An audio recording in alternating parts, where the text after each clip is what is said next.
Halo anak-anak kelas 11 ya, kalian sudah naik. Jadi anak kelas 11 selamat. Oke, hari ini kita belajar sejarah peminatan, namun masih pertemuan pertama.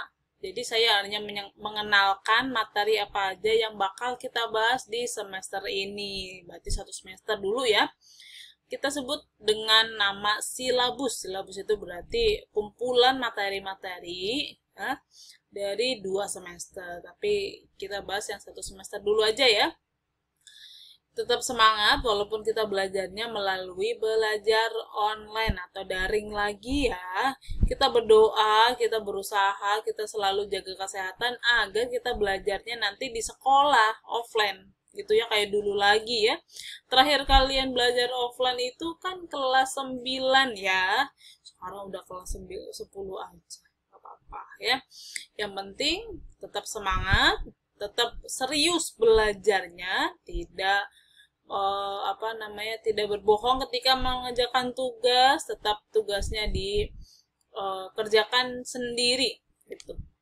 Oke, sejarah peminatan ya, kalian sudah belajar sama saya dari kelas 9 di kelas 10 ya. Kelas 10 itu sejarah peminatannya berbeda dengan kelas 11. Kalau waktu itu kan kita sudah belajar berkaitan dengan manusia purba, kita flashback dulu ya kelas 10. Terus peradaban itu pun ada beberapa macam ya. Peradaban di berbagai dunia itu contohnya ada peradaban di Cina, peradaban di kemarin Yunani, Romawi, Maya, Aztec, Inka, berarti Amerika ya. Ada juga di India, ada juga di Mesopotamia. Kamu pasti harus masih ingat ya. Oke, kita melanjutkan bukan melanjutkan, kita masuk ke materi baru ya di kelas 11. Kita lihat dulu ya. Nah, silabus ini berpedoman pada kompetensi inti. Di sini kompetensi intinya tuh ada 4. Kita harus lihat dulu ya. Kompetensi intinya, inti dari materi ini, dari belajar sejarah kelas ini, adalah kamu harus menghayati dan mengamalkan ajaran agama yang kalian anut, pasti. Jadi poin pertama itu harus agama diamalkan gitu. Perilakunya harus disiplin, jujur, santun, peduli, gotong royong, toleran, dan bertanggung jawab, responsif, proaktif, dan lain-lain ya. Setelah itu, pahami, terapkan, dan analisis pengetahuan faktual, konseptual, prosedural, dan macam-macam. Kemudian dinalar lah, diolah, disajikan gitu. Selanjutnya, bab 1. Kalau kita sebutnya bab ya, kalau kita sebutnya kompetensi dasar, tapi kalau kamu biar tidak bingung ya, kita sebut saja seperti bab ya. Di kompetensi dasar 3.1 atau bab yang pertama, kalian akan mempelajari tentang kerajaan lagi ya. Di sini diprioritaskan atau difokusin adalah kerajaan maritim di era Hindu-Buddha tentunya di sini ini. Gitu. Jadi nggak semua kerajaan waktu itu kan maritim ya. Tentunya kalau yang maritim itu yang paling terkenal adalah Sriwijaya. Akan kita bahas itu gitu. Di luar Jawa itu Sriwijaya, di Jawa Tengah itu juga ada kalau kerajaan Hindu-Buddha berarti ada Majapahit seperti itu ya. Ada Singosari seperti itu ya. Jadi bahas kerajaan-kerajaan lagi di paling awal itu ya. Terus kemudian indikatornya itu kan kamu harus memahami penjelasan saya nanti mengenai kerajaan-kerajaan maritim di era Hindu-Buddha itu ya, berkaitan dengan sistem pemerintah yang seperti apa, sosial seperti apa, ekonominya apa, bagaimana, dan kebudayaan juga. Terus pengaruh nggak dengan era sekarang seperti itu ya. Jadi kerajaan-kerajaan maritim zaman dulu itu berpengaruh dengan di era sekarang atau enggak gitu ya. Kalau misalkan ya pastinya ada pengaruhnya ya. Jadi pelabuhan-pelabuhan kita dari dulu sampai sekarang itu menjadi tetap ramai. Daerah kita itu mudah ditemukan oleh negara-negara asing lainnya gitu, dan menjadi daerah yang ramai gitu. Ya itu ya bagian dari warisan dari zaman dulu seperti seperti itu ya. Masyarakat kita suka berlayar, suka ya berhubungan dengan kegiatan kelautan gitu ya. Terus selanjutnya adalah kerajaan maritim Indonesia pada masa Hindu-Buddha. Di sini sistem difokusin ke sistem pemerintahnya apa, sosial apa, sama seperti yang tadi. Kemudian kamu membaca ya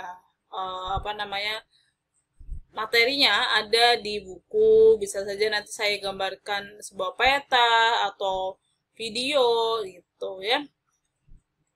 Terus penilaiannya itu bisa menggunakan tugasnya itu atau penilaian itu menggunakan penilaian lisan atau tertulis, bahkan portofolio di sini ya. Tuh, ya praktek gitu. Nah, buku-buku yang disediakan bisa buku teks pelajarannya relevan seperti yang kamu punya sekarang, kamu minta ke Miss Ina atau Miss Salina. Ada juga dari buku yang dikeluarkan oleh Kemendikbud ya tahun 2016 tentang materi sejarah peminatan kelas 11 seperti itu ya. Selanjutnya ada di ini sama 4.1 dengan 3.1 sama. Kita lanjut ke materi bab 2 yaitu 3.2 yang berkaitan dengan kerajaan maritim Indonesia pada masa masih dengan kerajaan maritim gitu ya. Jadi maritim itu banyak ya bahasannya. 3.3 nah ini ya. 3.3 itu analisis pemikiran yang melandasi peristiwa penting di Eropa. Ini kita mulai ke luar negeri ya, luar negara gitu. Nah, bahasanya di sini adalah peristiwa penting di Eropa itu ada Renaissance, Merkantilis, Reformasi Gereja gitu, Aufklärung, Revolusi Industri, dan pengaruh dari semua yang tadi saya sebutkan di masa sekarang gitu. Contohnya sangat berpengaruh, apalagi yang ini ya, revolusi industri gitu. Dari sini muncul mesin-mesin atau teknologi baru yang memudahkan pekerjaan manusia ya, karena tidak capek-capek lagi seperti itu. Contoh sederhananya seperti itu ya. Kemudian materinya itu memahami penjelasan guru mengenai pemikiran yang melandasi peristiwa. Jadi sebab dari peristiwa merkantilisme apa ya, kamu harus tahu dulu merkantilis gitu. Merkantilisme itu apa, terus kemudian Renaissance apa, Aufklärung, reformasi industri, revolusi industri. Nanti kan kita bahas satu persatu ya di materi minggu depan gitu. Renaissance, Merkantilis, reformasi gereja, Aufklärung, revolusi industri, dan paham-paham ini berpengaruh ke era sekarang atau tidak. Terus tugasnya biasanya akan saya buatkan kalian untuk membuat makalah mengenai peristiwa besar di dunia. Contohnya ya salah satunya ini aja. Terus kamu buatkan PPT dan kemudian putar video yang terkait materi ini, nggak usah. Maksudnya membuang-buang waktu nanti kalau kita presentasi ya. Tuh ya. Jadi mungkin saya akan contohkan satu, nanti kemudian kalian akan presentasikan sendiri. Selanjutnya, ini sama ya. 3.4.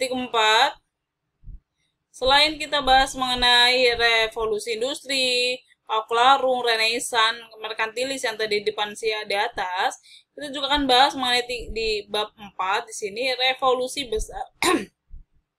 revolusi ya. Revolusi yang akan dibahas yang pertama ada Amerika, selanjutnya kan ada Prancis, ada Cina dan Rusia seperti itu ya. Dan nantinya terakhir ada revolusi Indonesia tentunya. Dan nanti dari revolusi-revolusi yang tadi disebutkan, pengaruhnya apa di era sekarang? Tentu ada, apalagi di Indonesia ya. Pengaruh dari revolusi Indonesia itu adalah membuat kita merdeka, bebas ya. Tidak dikekang oleh bangsa lain gitu ya. Kita tidur di rumah sendiri, kita makan, minum di tanah sendiri, seperti itu. Dan tidak ada pemaksaan. Terus kemudian materinya itu kemudian kamu sama ya sebutkan di atas, memahami penjelasan saya berkaitan dengan revolusi besar. Yang pertama kan Amerika, itu ada Perancis, Cina, Rusia, dan Indonesia. Nah tugasnya itu akan membuat makalah dan membuat PPT. Tuh, saya cek dulu di sini sampai KD berapa. Ada 12. Tadi kita baru sampai di KD 3.4. Nah, sekarang kita masuk ke 3.5.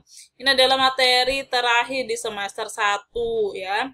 Perhatikan, karena nanti semester 2-nya itu mulai dari 3.6. 3.5 itu kamu akan belajar mengenai paham-paham besar seperti ya, paham demokrasi apa artinya, paham liberalisme itu apa artinya, sosialisme apa, nasionalisme apa, pan-islamisme, dan gerakan nasionalisme di Asia Afrika itu ya. Jadi paham-paham ini akan dibahas dan artinya apa, seperti itu ya. Jadi ada 5 bab yang akan kita bahas di semester ini, 3.1 sampai 3.5. Tadi saya sudah jabarkan, setidaknya ada bayangan ya, atau gambaran materi minggu depan yang saya keluarkan. Berarti bab pertama berkaitan dengan kerajaan maritim. Jadi masih kita belajar Indonesia dulu ya, belajar kerajaan maritim itu ya, dampaknya apa dengan era sekarang. Oke, hari ini hanya pengenalan mengenai materi semester 1. Silakan diperhatikan, dibaca lagi, tidak perlu ditulis karena ini banyak sekali, nanti akan pusing nulisnya ya. Saya akan kirim filenya ke grup WA. Oke, terima kasih. Selamat siang. Assalamualaikum warahmatullahi wabarakatuh.